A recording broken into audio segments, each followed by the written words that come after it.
Spin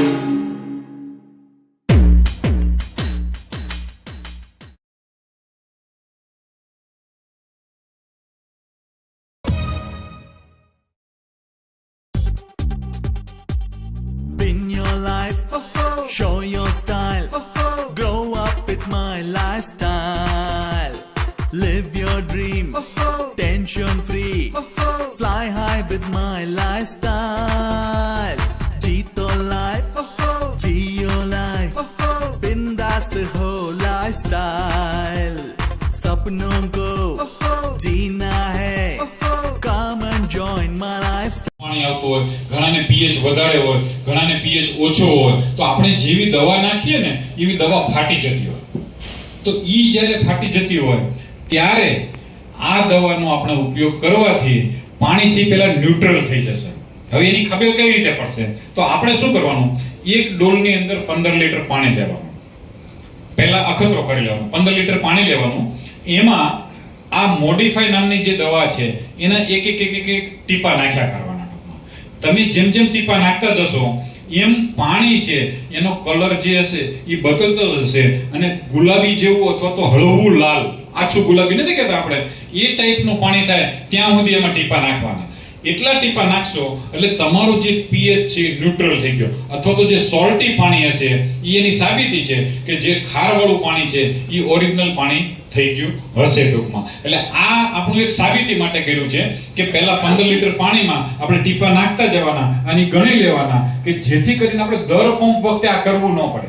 પહેલી વખતે પછી પાણી આપણું ઈનવી રહેવાનું. આમાં ડોઝ એટલા માટે નથી આપેલો કે દરેક ખેતરમાં દરેક બોરમાં અલગ અલગ પ્રકારનું પાણી હોય. હવે ધારો કે તમે તમારા બોરમાંથી પાણી લો છો, તમારે pH વધારે કે ઓછો હોઈ શકે, ખાર ઓછો કે વધારે હોઈ શકે, તો તમારે કદાચ 10 ટીપામાં એ બ્લુ કલર આવી જતો, એટલે ગુલાબી કલર આવી જતો. પણ બાજુના પડોશી હોય એનું પાણી વધારે ખારું હોય તો એને કદાચ 12 કે 15 ટીપાની પણ જરૂર પડતી હોય. એટલે આની અંદર ડોઝ એટલા માટે નથી આવ્યો, તમારે પોતાને જ ડોઝ બનાવવાનો છે તમારા પાણીનો, કે જેથી કરીને કે તમે તમારી ડોલની અંદર પહેલી વખતે એક વખત કરી લેવાનું એટલે ઓટોમેટિક તમને ખબર પડે. પછી દર વખતે પંપમાં સીધું તમે આ મોડિફાઈ નાખી અને પછી તમે દવા નાખશો એટલે ઓટોમેટિકલી દવા છે ફાટશે નહીં. અને જેવી નહીં ફાટે તો આપણી જે કિંમતી દવા છે એનું પૂરેપૂરું રિઝલ્ટ આની અંદર મળી શકે છે. આ ઘણા એવા જગ્યાઓ છે કે જે ધારો કે અમુક ખારવાળી જમીન હોય જ્યાં ખાર બહાર આવતો હોય તો આને જમીનમાં પણ આપવાની ભલામણ છે, પણ એ થોડું કોસ્ટલી છે. એટલે અત્યારે શું કરી શકાય કે એ જમીનનું કે પાણીનું કૂવાનું પાણી વધારે પડતું ખારું હોય ત્યારે પણ આને એમાં એડ કરીને પણ આપી શકાય છે.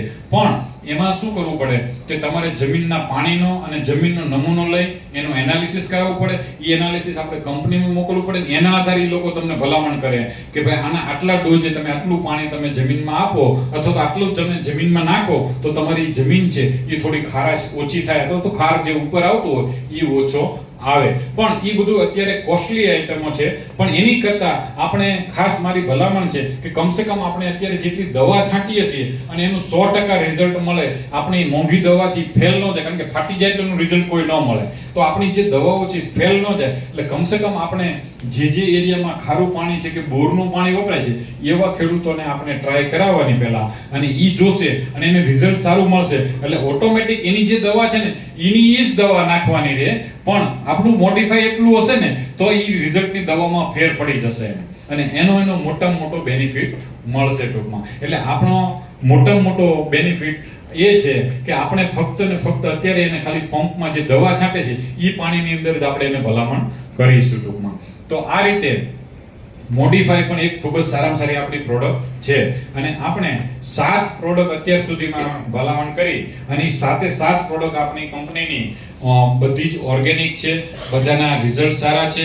આમાંથી ઘણા બધા ખેડૂતોએ વાપરી પણ હશે અને જે કંઈ મેં તમને ટેકનિકલ નોલેજ આપ્યું એ પ્રમાણે મારી એવી ઈચ્છા છે કે બધા પોતપોતાની રીતે ખેડૂતોને સાચી માહિતી આપે, એ જ પ્રમાણે માહિતી આપે કે જેથી કરીને ખેડૂત છે એ બીજી વખત આપણી પાસે લેવા આવે. ઘણી વખત શું થાય કે આપણે શું કરતા હોઈએ કે આપણે માર્કેટમાં આપણા કસ્ટમરને મળવા ગયા હોય તો આપણે એકી સાથે 2-3 પ્રોડક્ટની ભલામણ કરતા હોય, પણ બને ત્યાં સુધી એની જેની જરૂરિયાત છે એટલી પ્રોડક્ટ ભલામણ કરો. એની એક પ્રોડક્ટની જરૂરિયાત છે તો એક જ આપો. થશે કેવું કે એક વખત એની આપણી એક પ્રોડક્ટ ઉપર વિશ્વાસ આવી જાય તો જો તમે એને 4 પ્રોડક્ટ એક સાથે આપી આવ્યા હશો તો બીજી વખતે એને જરૂર હશે એક પ્રોડક્ટની પણ એ તમને ફોન નહીં કરે, કારણ કે એને એમ થશે કે આ પાછા આવશે તો મને 4 પ્રોડક્ટ આપી જાય. તો બને ત્યાં સુધી આપણે ઈ કરવાનું રહેશે કે એક પ્રોડક્ટની જરૂર છે તો આપણે એને એક પ્રોડક્ટ જ કહીશું, 2 પ્રોડક્ટની જરૂર છે તો 2 પ્રોડક્ટ જ કહીશું, કે જેથી કરીને એને એક પ્રોડક્ટની જરૂર છે કે સામેથી આપણને ફોન કરશે ટૂંકમાં, અને એનો બેનિફિટ આપણને રિપીટ ડિમાન્ડ તરીકે મળશે. તો આ રીતે આપણી બધી જ પ્રોડક્ટનું પૂરું થાય છે. અને હવે એક કસ્ટમર કેર નંબર છે કે આ જે કસ્ટમર કેર નંબર છે એ બધા આ જે કસ્ટમર કેર નંબર છે એ બધા જ મિત્રો લખી લે અને ટેલિગ્રામની અંદર આ કસ્ટમર કેર નંબર આપેલો છે કે જેથી કરીને આમાં કોઈ ફોન ઉપાડશે નહીં તમારા કસ્ટમર કેરમાં, પણ તમારે ટેલિગ્રામની અંદર આનું એકાઉન્ટ ખુલી જશે અને આમાં તમે તમારો પ્રશ્ન લખશો એટલે ઓટોમેટિકલી તમને જવાબ આપવામાં આવશે કે એની અંદર જ, ટેલિગ્રામની અંદર જ. એટલે આ એક આપણી કંપનીનો કસ્ટમર કેર નંબર છે. તો આ રીતે આપણે જે કંઈ આપણી પ્રોડક્ટ હતી એની બધી માહિતી આપી. હવે આપણે 2 કામ કરવાના છે. એક ઓપન સેશન રહેશે 15 મિનિટનો આપણો, કે જેની અંદર જે કંઈ આપણા બધાના પ્રશ્નો છે એને આપણે જવાબ આપીશું. અને બીજું કે જે લોકોએ વાપરેલું છે એવા જો ખેડૂતો હોય, કોઈ 2-4 પ્રોડક્ટ વાપરેલી હોય અને એમને અહીંયા આવી પોતાના વ્યૂ આપવા હોય તો એ આપી શકે છે, કે જેથી કરીને જે લોકોને ખબર નથી, ખરેખર મેં સમજાવ્યું તો બરાબર છે પણ જો એ અહીંયા આવીને જેને વાપરેલું છે એ પોતે અનુભવ કહેશે તો તમને વધારે વિશ્વાસ આવશે. એટલે હું એવું કહેવા માંગુ છું. આપણે પહેલા ઓપન સેશન લઈ લઈશું કે પહેલા ઓપન સેશન લઈ લઈ. તો ઓપન સેશનની અંદર